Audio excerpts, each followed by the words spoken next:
mantenimiento, que es una de las funciones clave de cualquier tipo de organización, no solamente de las empresas que son netamente industriales o que tienen un proceso.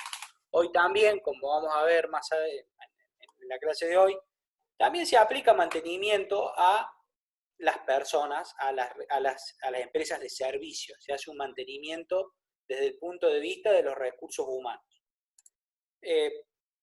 Nada, una hoja de ruta de lo que vamos a ver hoy es una breve definición del mantenimiento, cómo fue cambiando a lo largo del tiempo, cuáles son las técnicas que actualmente están en vigencia, qué estrategias podemos utilizar para llevar a cabo el mantenimiento y finalmente algunos ejemplos. Mantenimiento tiene, cuando uno agarra el diccionario, dos acepciones.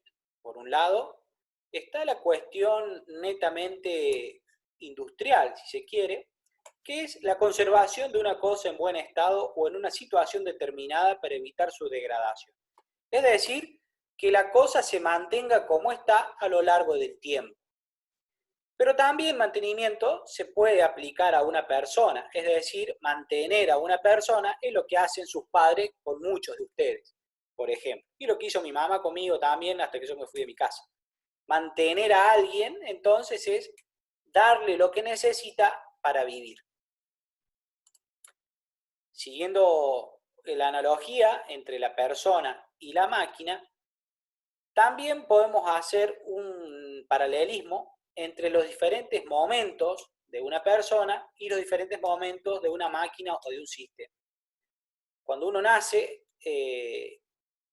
lo primero que hay que hacer es hacer un breve, un chequeo de esa persona, conocerla a la persona, si está bien, si está mal, si tiene algún problema, cómo funciona, digamos, ¿no? Y sus características, color de ojos tiene, color de pelo, la piel, etc. Uno va conociendo a la persona, al bebé, para saber cómo es en definitiva. Cuando la parte del nacimiento de una máquina se llama puesta en servicio. Y es toda una tarea en sí misma. Como no es que uno pone una máquina, la enchufa y sale andando. La mayoría de las veces puede que suceda así, pero cuando es una máquina productiva que produce algo, que fabrica algo, ponerla en marcha por primera vez puede llevar todo un tiempo, porque hay que ajustar el proceso productivo, porque hay que a lo mejor calibrar algunas partes, hay que aprender a dosificar la materia prima que consume, etc. Entonces, todo ese tiempo de puesta en servicio, en donde uno conoce la tecnología, es una materia en sí misma. Hay profesionales que se dedican exclusivamente a poner en servicio máquinas en empresas. Cuando uno compra una máquina, también le dan o te entregan un histórico de fallos o te dicen, junto con su manual de usuario, cuáles son sus cuestiones relativas al funcionamiento. Cuando ustedes compran un auto, ustedes ya saben que el auto a los 10.000, 15.000 kilómetros tienen que hacer cambio de aceite y filtro, si no es probable que se rompa. Uno ya conoce entonces, con la puesta en servicio de la máquina, cuáles son los fallos que pueda tener. A lo largo de la vida de la persona, uno se va enfermando, tiene un accidente, va al médico por algún motivo, y todo eso va constituyendo una historia clínica. Acá todavía no se usa tanto en Argentina, pero en diferentes lugares del mundo la historia clínica ya está digitalizada. Uno va a un hospital, presenta el documento de identidad, lo escanean y automáticamente por sistema aparece todo el histórico, lo que a uno le ha pasado, cuándo se enfermó, cuándo se rompió un hueso, si fuiste operado o no. Todo eso va conformando la historia clínica. En las máquinas existe algo parecido, un documento que se llama histórico de fallas, que es un documento en donde uno va registrando el funcionamiento de la máquina. Si anda bien, si anda mal, si se rompió, si no se rompió, cuándo se rompió, durante cuánto tiempo estuvo rota, cuánto tiempo se demoró en arreglar esa máquina. También, a lo largo de nuestra vida, nosotros vamos conformando como un dossier de médico. Tenemos una cartilla de prestadores, ya sabemos que el dentista es tal, el traumatólogo es tal, el médico clínico es tal, el psicólogo es tal otro. eso conformaría lo que sería una cartilla médica, un dossier de médicos.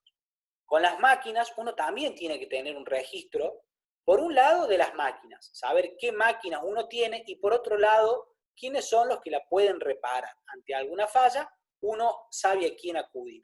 Todo eso se registra dentro de las empresas en un documento que se llama dossier máquina.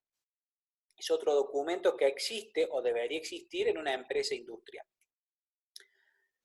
Cuando yo tengo que mantener una buena salud, periódicamente me tengo que ir haciendo diagnósticos, exámenes, un análisis de sangre cada tanto, y en función de lo que me detecten, a lo mejor me aplican un tratamiento. Me hizo un análisis de rutina anual, me dio el colesterol alto, entonces el médico me reta, me dice, che, desde que comí asado, me tengo que empezar a cuidar para bajar el colesterol. Algo que puede pasar. Con una máquina, la buena salud se mide en términos de fiabilidad, que es otro concepto que ustedes tienen que empezar a manejar y que lo van a escuchar un montón de veces. La fiabilidad es aquello que les dice a ustedes qué tanto mucho o qué tan poco se rompe una máquina, o durante cuánto tiempo una máquina funciona bien. Las máquinas que mejor andan y que menos tasa de fallo tienen son las máquinas fiables, de una fiabilidad alta. Se mide matemáticamente, lo vamos a ver sobre el final de la clase. Para determinar la fiabilidad, yo tengo que hacerle diagnósticos, pruebas, medir durante cuánto tiempo anduvo bien, cuánto tiempo anduvo mal. Y cuando yo detecto alguna desviación en esa fiabilidad, tengo que empezar a aplicar acciones correctivas antes de que se rompa mucho o el mal sea más grande. Finalmente, cuando la persona humana se está por morir o está llegando al final de su vida útil, tengo que empezar a hacer intervenciones cada vez más profundas, ponerle un bypass, ponerle un marcapaso, reemplazar alguna articulación que ya no da más, hasta que la persona finalmente muere. Lo mismo pasa con las máquinas. Las máquinas, cuando ya tienen muchas horas de servicio, llega un momento en el que las intervenciones correctivas o preventivas cada vez son más frecuentes porque sus componentes están desgastados y necesitan mucho más mantenimiento. Entonces uno tiene que hacer una valoración y decir, che, ¿me quedo con esta máquina que gasto mucho en mantenimiento o la renuevo, pongo una nueva? O tal vez la máquina quedó obsoleta y salió una nueva que con mucho menos tiempo me hace la misma tarea. Todo esto es lo que sucede en una máquina, y todos estos elementos y todas estas etapas son observadas y estudiadas por el mantenimiento en sí mismo.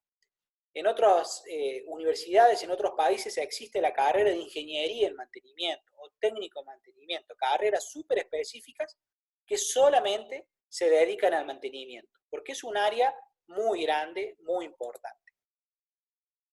Vamos a arrancar un breve pantallazo por cada una de las diferentes etapas del mantenimiento para que les queden en claro los principales conceptos. Como les dije, es una ciencia muy grande, por lo cual vamos a ver los principales conceptos. La puesta en marcha, como les dije, se llama muchas veces en su término en inglés, que es commission. Van a ver, a lo mejor, si prestan atención en avisos clasificados, muchas veces buscan un experto en commissioning. O muchas veces también cuando uno planifica una tarea industrial, por ejemplo, uno está armando un proyecto industrial, tiene que poner una primera etapa de commissioning, que es poner en servicio algo. ¿Cuáles son las tareas que intervienen dentro del commission? Primero la tengo que construir a mi máquina o a la obra. Cuando terminé la obra, recién ahí arranca el commissioning. ¿Qué es lo que primero debería hacer? Bueno, una prueba de puesta en marcha, es decir, primero hago funcionar la máquina sin carga, sin ponerle materia prima, si es que se puede, para saber si la máquina anda bien, si está bien calibrada, si hay una vibración, etc. Saber si la máquina funciona correctamente. En las plantas industriales, esa puesta en marcha por lo general se hace primero cada máquina por separado y después se empiezan a probar las máquinas funcionando en conjunto hasta que se logra la puesta en marcha de toda la planta completamente. Una vez que las máquinas y el conjunto de máquinas están funcionando todas correctamente, se le empieza a poner carga gradualmente. Poner carga a una máquina significa agregarle materia prima, agregarle personas que la usen, empezar a simular de a poco como si esa máquina estuviese funcionando. Yo no puedo, por lo general, comprar una máquina y automáticamente la compro, la lleno de materia prima hasta el máximo de su capacidad y sale funcionando. Porque probablemente la máquina se rompa. Es como ir haciendo pequeñas pruebas para saber si la máquina funciona bien y si está bien instalada. Cuando ya estoy completamente seguro de que la máquina funciona bien, empieza la parte de la puesta en operación. Acá ya empiezo a hacer pruebas de fabricar en serio el producto. Hasta incluso en las fábricas de autos se hacen preseries de autos, se fabrican 2 o 3 autos para ver si todos los procesos funcionan correctamente hasta que la fábrica empieza a funcionar en régimen y saca todos los productos como uno lo planificó. Y recién ahí me entregan un documento que se llama recepción definitiva. Hay un periodo de garantía o pregarantía que sucede entre el final de obra y la recepción definitiva. Durante el commissioning hay un montón de funciones que pueden entrar en juego, como por ejemplo, otorgarle un permiso a alguien para que utilice la máquina o la pruebe, aunque esa persona no sea dueña de la máquina. Por lo general, a veces el commissioning se puede subcontratar a una empresa, entonces a esa empresa que no pertenece a la fábrica, yo le doy permiso para que la use y la pruebe y me la entregue terminada, funcionando. Puede ser necesario que a lo mejor cuando yo empiezo a hacer las pruebas en vacío o las pruebas en carga, tenga que hacer reparaciones de esa máquina, porque a lo mejor puse una máquina y me di cuenta que un bulón quedó mal ajustado y cuando le puse peso a la máquina se cortó un bulón. Entonces, bueno, tengo que ir y cambiar ese bulón. O a lo mejor puse una máquina, la instalé completamente y tenía una correa de goma que no me di cuenta y la dejé floja. Cuando la máquina empezó a funcionar en vacío, no pasaba nada porque no se notaba que la correa estaba floja. Pero cuando le empecé a poner carga, que el motor empezó a hacer fuerza, la correa empezó a patinar y se cortó porque estaba mal armada. Entonces ahí tengo que también hacer una reparación, hasta que finalmente queda la puesta en marcha. Pero puede suceder también que cuando ponga en marcha la máquina, esté funcionando a pleno régimen, en las primeras 3 o 4 piezas la máquina se rompa, porque no estaba acostumbrada a funcionar en régimen continuo. Entonces también debe hacer reparaciones para dejarla funcionar. Todo esto es un proceso iterativo, que se avanza y se retrocede, se avanza y se retrocede, hasta que se logra un documento que se llama acta de recepción definitiva.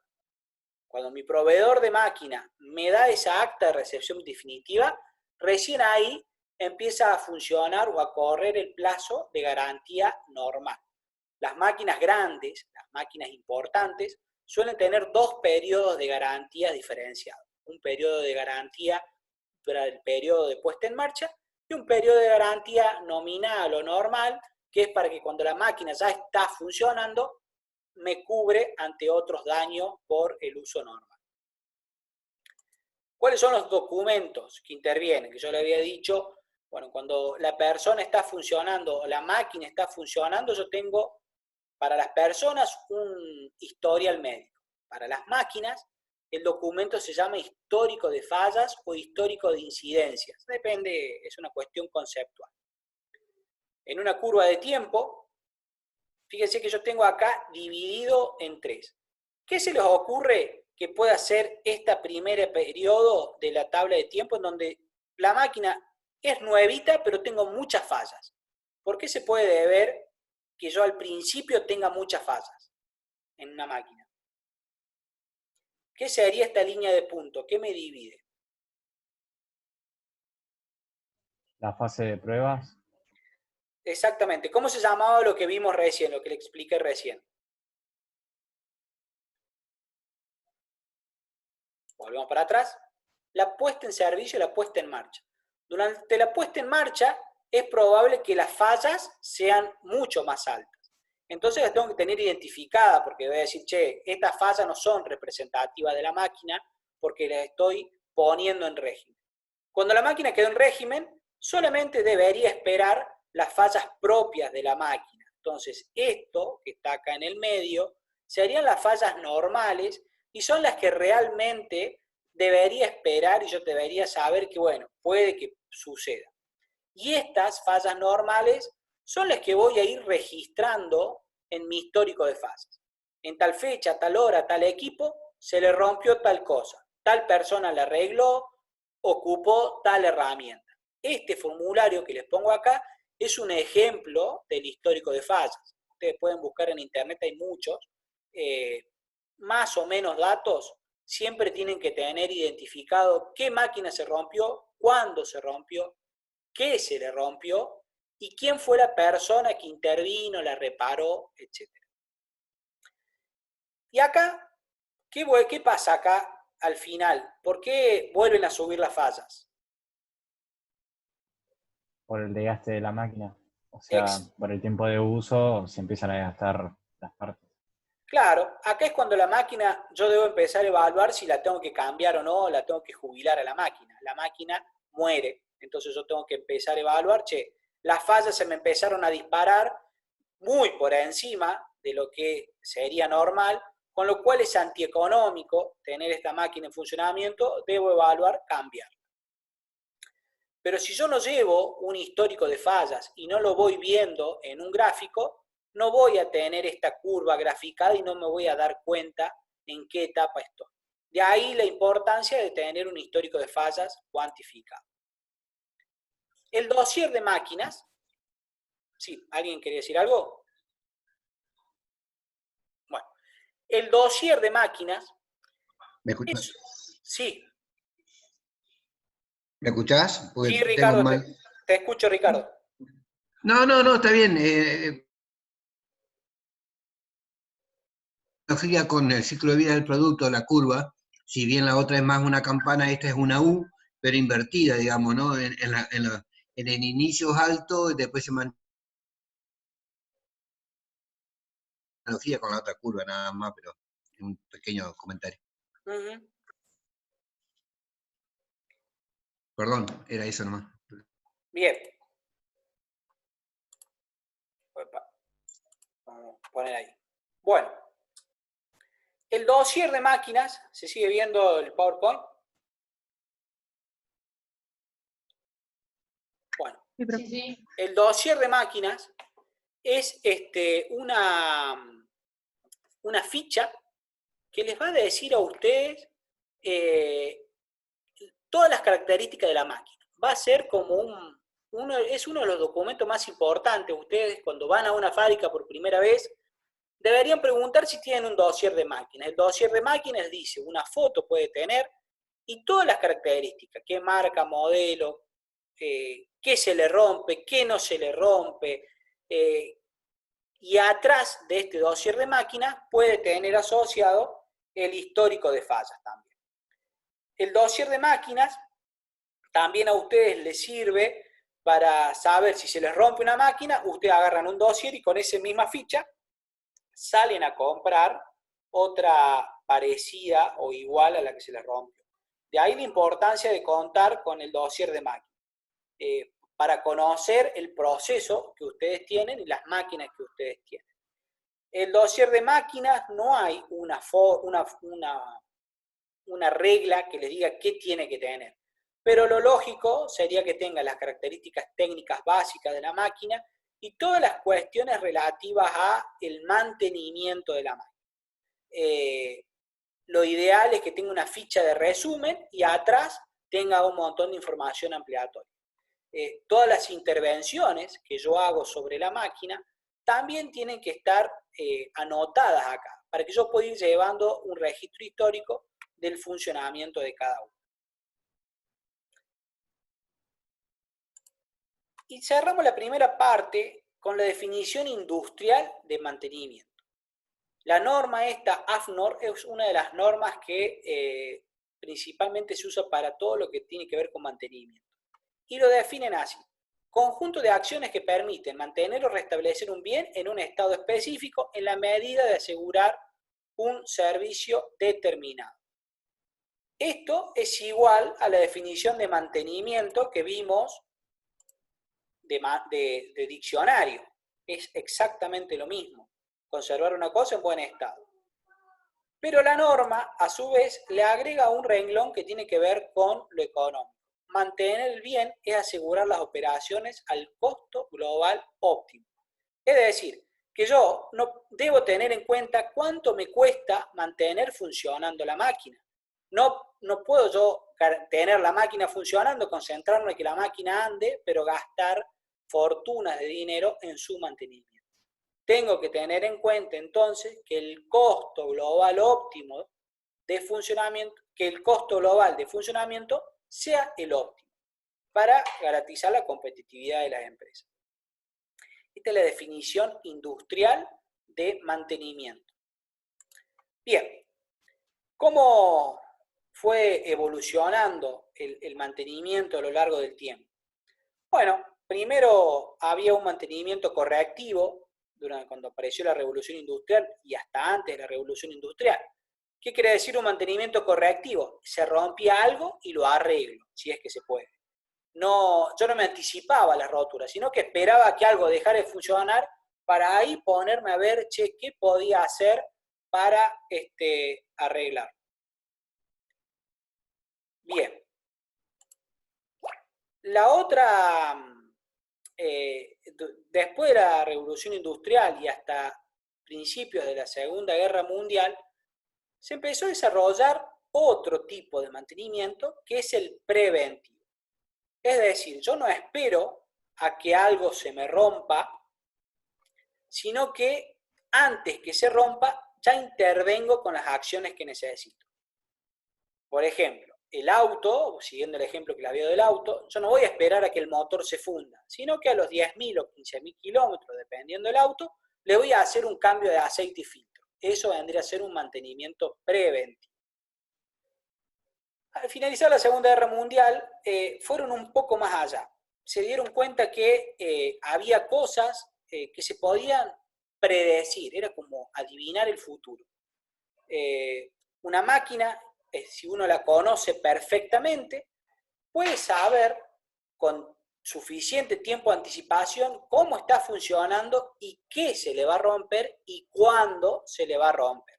Entonces, yo ya, además de tener previsto las herramientas y los materiales de acuerdo al mantenimiento preventivo, también puedo tener algunas acciones previstas para aplicarle a un bien antes de que se rompa, cuando yo ya supongo que se va a romper. Por ejemplo, un motor o un rodamiento, un rulemán, cuando gira, no debería hacer ruido.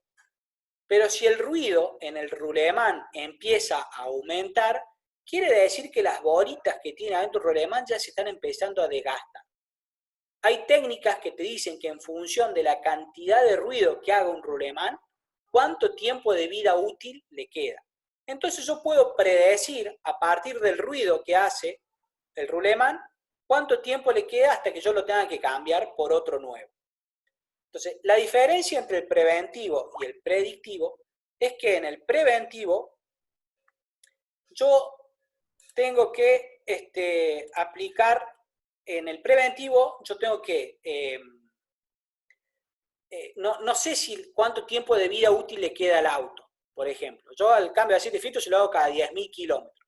Pero en el predictivo, además de hacer el cambio de aceite y filtro, yo me podría dar cuenta, a lo mejor escuchando el ruido del motor, si además de hacerle el cambio de aceite y filtro le tendría que hacer algo más. Y prevenir cuándo puedo hacer cuándo debería hacer alguna intervención sobre ese motor. Y la siguiente fase de mantenimiento, que es lo más reciente, es lo que se llama World Class Manufacturing, que es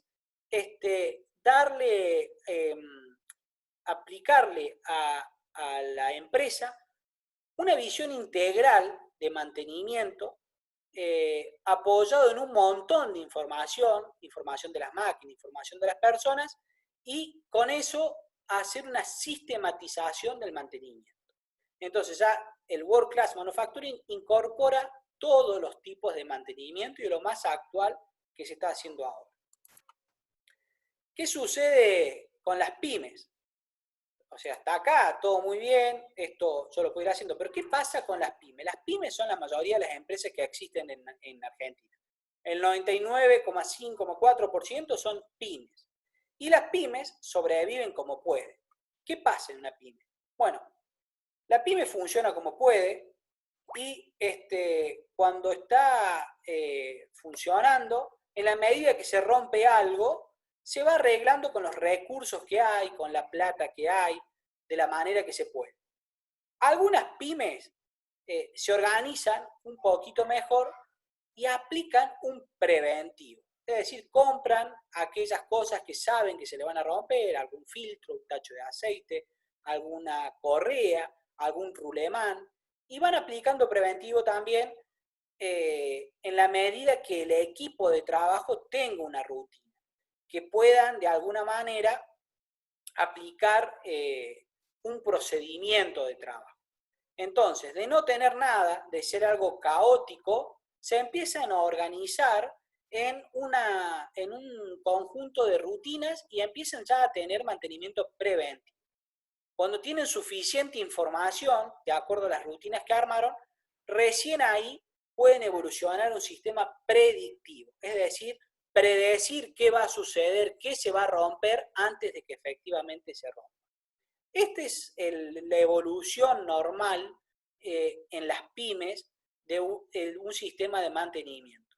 El World Class Manufacturing hoy se aplica a las empresas internacionales o las grandes multinacionales. Bien, vamos a ir viendo uno por uno. Me quedan 3 minutos, así que bueno, vamos a tratar de ver aunque sea y después cortamos y nos volvemos a conectar y seguimos con nosotros. El mantenimiento correctivo, como les había dicho, es arreglar algo cuando ya se rompió. Acá fíjense, hay un tablero eléctrico, una termomagnética, un interruptor termomagnético se falló, se incendió, y bueno, ahora ¿qué tengo que hacer? Ir, sacar el interruptor que se quemó y poner uno nuevo, reparar los cables que se han quemado, hacer una limpieza. Pero la falla ya ocurrió, no me estoy anticipando a la falla. Después de que pasó el quilombo, yo actúo. La otra, el otro ejemplo que ustedes pueden usar, por ejemplo, el cuadrito de la canilla. La canilla está funcionando hasta que de un día para el otro empieza a gotear, cada vez gotea más hasta que llega un momento en que no se puede cerrar la canilla. Y recién ahí voy y cambio el cuadrito de la canilla. No cambie anticipadamente el cuadrito, sino que esperé que se rompa para ir y cambiar. Puede ser también que el mantenimiento correctivo yo lo pueda programar. Es decir, en el caso, ¿cuál es la diferencia entre un mantenimiento correctivo de emergencia y un mantenimiento correctivo programado? El mantenimiento correctivo de emergencia sí o sí lo tengo que solucionar porque si no lo arreglo, el sistema no puede funcionar. En el caso del tablero eléctrico, si yo no lo arreglo, no puedo seguir teniendo energía eléctrica. Si no cambio el cuadrito en la canilla, esa canilla va a seguir goteando hasta que lo arregle. Puede suceder también, por ejemplo en las computadoras, que la máquina me funcione cada vez más lenta. Yo sé que le tengo que aplicar un mantenimiento correctivo, llevárselo a un técnico, hacerle correr un antivirus, para que me funcione bien. Pero más o menos anda. Entonces yo digo, bueno, sé que tengo que solucionar el problema, pero como anda, lo voy estirando y digo, bueno, mañana le voy a hacer correr el antivirus, pero por hoy la sigo usando. Lo mismo pasa con las rutas, los caminos. Muchas veces las rutas necesitan hacer un mantenimiento correctivo, tapar un bache, tapar un pozo. Pero no necesariamente lo tengan que hacer ya. Lo puedo programar para hacerlo la semana que viene si el pozo no es muy grande. Esa es la sutil diferencia, si bien ambos son mantenimiento correctivo, entre un mantenimiento de emergencia y un mantenimiento programado. Se corta y nos volvemos a conectar en el mismo link.